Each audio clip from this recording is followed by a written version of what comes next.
اب سارے ریکارڈ جتنے مرضی آپ غائب کر لیں، فائلیں تو سب پہ کھلی ہوئی ہیں، اور جو قوم کا پیسہ لوٹا گیا ہے اس کا حساب تو فرح بی بی آپ کو دینا پڑے گا، بلکہ فرح بی بی آپ تو اب جا چکی ہیں، آپ کی بیسٹ فرینڈ کو دینا پڑے گا، اور ہمیں تو اب فرح گیٹ کمیشن بنانا پڑے گا کہ جتنی کرپشن فرح اور اس کے میاں نے کی، اور وہ لٹرلی ڈیپٹی چیف منسٹر تھی، سارے پوسٹنگ، سارے ٹرانسفرز، سارے جتنے بھی منصوبے جو بھی ہوتا تھا، بشریٰ بی بی سے میں کہوں گی آپ چونکہ میرے لیڈر کی وائف تھیں، دل سے میں نے آپ کی عزت کی، لیکن بشریٰ بی بی آپ خدا تو نہیں، خدا تو اوپر بیٹھا ہوا ہے۔ السلام علیکم ناظرین، آپ کا میزبان عبدالرحمان اردو ٹائمز یو کے میں آپ سب لوگوں کی خدمت میں حاضر ہے، اور میرے ساتھ اس وقت موجود ہیں پاکستان تحریک انصاف کے چیئرمین عمران خان صاحب کے ناراض سپاہی، جنہوں نے جتنی سٹرگل عمران خان صاحب نے خود کی ہے اتنی ہی سٹرگل عظمیٰ کاردار صاحبہ نے بھی کی ہے۔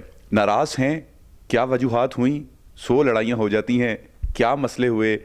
اب آئندہ کا لاہ عمل کیا ہے؟ آئیے جانتے ہیں۔ لڑائی جھگڑے ہو جاتے ہیں، بڑے بھی منا لیتے ہیں، چھوٹے بھی مان جاتے ہیں، منا بھی لیتے ہیں، ایسی کون سی وجوہات ہو گئی ہیں کہ اس وقت آج سے پہلے آپ قابل قبول ہی نہیں تھی؟ میرے ساتھ جو معاملہ آڈیو لیکس کا ہوا تھا، ایک وہ کارکن جس نے 10 سال پبلک ٹی وی پہ، نیشنل ٹی وی پہ ڈیفینڈ کیا اپنے پارٹی کو، اپنی لیڈرشپ کو، ان کی فیملی کو، ان کے خلاف جب ایک کنسپیرسی ہوئی تو بغیر سنے، بغیر دیکھے، بغیر فورینزک کرائے ان کو آپ نے مجرم قرار دے دیا۔ میم اتنی وہ اللہ تعالیٰ کی پڑھائی کرتی ہیں، با پردہ رہتی ہیں، اس کے باوجود ان کے ساتھ اتنی رنجشیں، اتنی لغزشیں، اس کی کیا وجوہات ہیں؟ میں اکیلی نہیں ہوں، اور بہت سے کارکن ہیں جو ان کی وجہ سے پارٹی سے ان کو کاٹ دیا گیا۔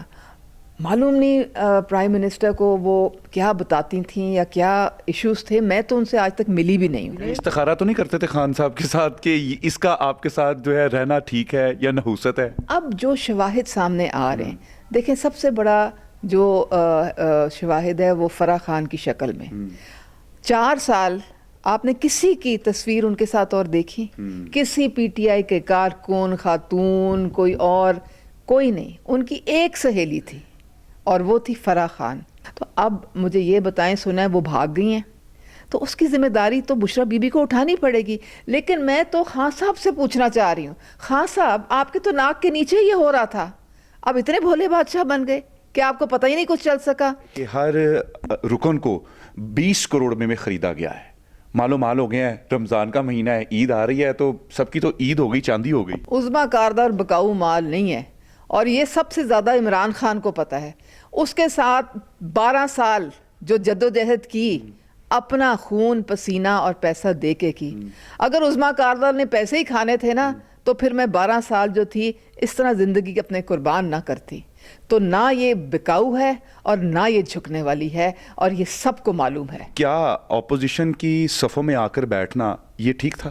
دیکھیں ہم لوگ کیوں یہاں پہ آئے، کیوں یہاں پہ بیٹھے ہوئے؟ جس لیڈر نے ہمیں سکھایا کہ آپ نے رول آف لا کے لیے کھڑے ہونا ہے، آج ہم دیکھتے ہیں کہ ہمارا وہی لیڈر اسی قانون کی، اسی آئین کی دھچکے اڑا رہا ہے، اس کی پاسداری نہیں کر رہا۔ مجھے تو شوق سب سے زیادہ ملا جب چودھری سرور کی میں نے پریس کانفرنس سنی۔ انہوں نے کہا کہ وہ شخص ہیں جن کے دروازے کھلے تھے پی ٹی آئی کے کارکنوں کے لیے، جبکہ خان صاحب کے پاس ہماری پہنچ ختم ہو گئی تھی۔ تو چودھری سرور کو کیوں نکالا؟ اس لیے کیونکہ انہوں نے ان کا ایک غیر آئینی اور ایک غیر قانونی حکم ماننے سے انکار کر دیا۔ اور آپ دیکھیں عمر چیمہ بیچارہ، عمر چیمہ جو ہے ان کا 20 سال کا ساتھی، وہ دھکے کھا رہا تھا، نہ اس کو ایم پی اے کا ٹکٹ دیا، نہ ایم این اے کا دیا، نہ اس کو سینٹ کا دیا، نہ کوئی اس کو ایڈوائزری دی، اور اب چونکہ اپنا ایک ناجائز کام کرنا تھا تو اس کو اٹھا کے گورنر بنا دیا ہے۔ مطلب یہ کیا طریقہ ہے؟ فرح گجر کے بارے میں بہت ساری باتیں آ رہی ہیں، یہ بھی سننے میں آ رہا ہے کہ اسمبلی سے جو ریکارڈ تھا جس میں وہ ٹرانسفر کرواتی تھی، جو کرپشن کا سارا ریکارڈ تھا، وہ غائب کیا جا رہا ہے۔ اب سارے ریکارڈ جتنے مرضی آپ غائب کر لیں، فائلیں تو سب پہ کھلی ہوئی ہیں, اور جو قوم کا پیسہ لوٹا گیا ہے اس کا حساب تو فرح بی بی آپ کو دینا پڑے گا, بلکہ فرح بی بی آپ تو اب جا چکی ہیں, آپ کی بیسٹ فرینڈ کو دینا پڑے گا, اور ہمیں تو فرح گیٹ کمیشن بنانا پڑے گا مجھے لگتا ہے. کیا ایسی کیا چیز ہے جو اب آپ کا اپوزیشن کے ساتھ جو ہے معاملہ طے ہو گئے ہیں؟ دیکھیں, میں جہانگیر ترین گروپ میں ہوں, یہاں علیم خان صاحب کا گروپ ہے, یہاں اسد کھوکھر صاحب کا گروپ ہے, ہم تو اب بھی پی ٹی آئی ہیں. ہم اس لیے یہاں پہ ہیں کیونکہ جو اس وقت ہم آئین کے دھچکے اب آپ دیکھ رہے ہیں کہ کیا ہوا ہے یہاں. یہ بھی تو دیکھیں نا, وہ کہتے ہیں کہ غداری کی ہے, امریکہ کے ساتھ مل رہے ہیں اور مل کر یہ سارا سسٹم ہے, اور پاکستان کی جو موجودہ حکومت ہے اس کو توڑنے کی, اتارنے کی سازش کی جا رہی ہے. تو یہ بھی تو ان کا پوائنٹ آف ویو ٹھیک ہے نا. یہ سازش عدم اعتماد سے پہلے تو کوئی ہمیں نظر نہ آئی, نہ ہی خان صاحب نے کبھی بتائی ہے کہ تھی, بلکہ وہ علیم خان صاحب کا انٹرویو آپ نے بھی سنا ہوگا کہ وہ امریکن ایمبیسڈر خود ان کے گھر پتہ نہیں 2-3 دفعہ آیا اور وہ موجود تھے جب ان سے ملاقات ہوئی. بیگرز کانٹ چوزرز, اور میں جھکوں گا نہیں, بکوں گا نہیں, کپتان ڈٹا ہوا ہے. ڈفرینٹ دیکھتی ہیں دونوں نیریٹیوز میں. اگر آپ اتنے ہی ڈٹے ہوئے تھے تو پھر خدا را یہ آئین کی پامالی تو نہ کریں نا. اپوزیشن کی صفوں میں آپ بیٹھے ہیں, تحریک انصاف کی طرف سے ابھی بھی آپ کو ذمہ داری سے اپروچ نہیں کیا گیا؟ اگر میں آپ کو اپنا موبائل دکھاؤں تو میرے خیال میں کوئی 100 کے قریب ڈیلی مجھے کالز آتی ہیں, آپ سے یہ ملنا چاہ رہے ہیں, آپ سے وہ ملنا چاہ رہے ہیں.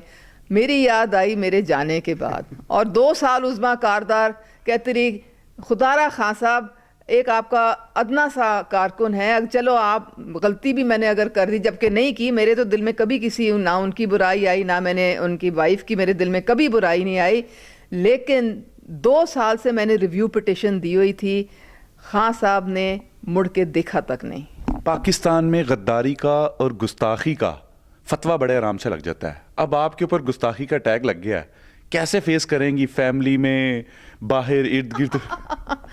دیکھیں, اگر آپ نے کوئی غلط کام کیا ہو نا, ٹیگ تو تب آپ کے اوپر لگتا ہے. اگر آپ کی نیت صاف ہے, اگر آپ اللہ تعالیٰ کے سامنے بھی سرخرو ہیں, آپ نے کوئی غلط قدم نہیں اٹھایا ہے, تو پھر کیا مسئلہ ہے؟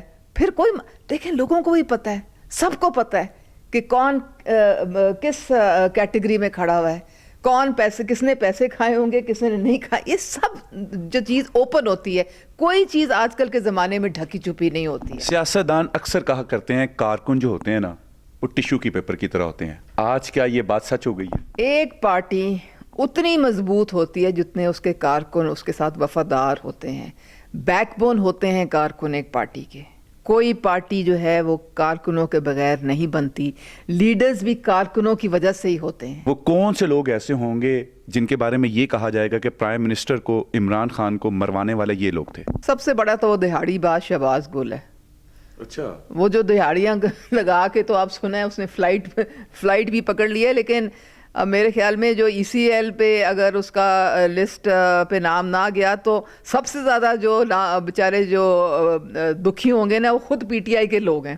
وہ خود اس سے اتنے تنگ ہیں. اس وقت عمران خان صاحب کے پاس کوئی ان کا وفادار نہیں نظر آتا. وہ کون سی ایسی سپیس ہے جو آپ کو پی ٹی آئی سے, عمران خان صاحب کی طرف سے ملیں تو آپ اپنے لیڈر کی ایٹ لیسٹ بات سن لیں, چلیں ناراضگی اپنی جگہ پر, چلیں بات سن لیں؟ میرا نمبر ہے نا ساروں کے پاس, آپ کے پاس میرا نمبر ہے, وہ خان صاحب کو پہنچا دیں, فون کریں مجھے, ڈائریکٹ فون کریں اور کہیں عظمیٰ کاردار تم میری بڑی جان نثار کارکن تھی, آؤ میرے پاس آؤ, میں تمہاری بات سنتا ہوں. لے جی خان صاحب انتہائی سستا سودا ہے. میں نے اس لیے یہ بات کی ہے کیونکہ مجھے پتا ہے یہ کبھی ہونی نہیں ہے. خان صاحب بہت ہی سستا سودا ہے, صرف ایک کال کرنی ہے آپ نے, اور آپ نے اپنے سپاہی کو جو ہے وہ نہ کال آنی ہے, نہ کوئی گل ہونی ہے. اجازت دیجیے, اللہ نے کے بعد.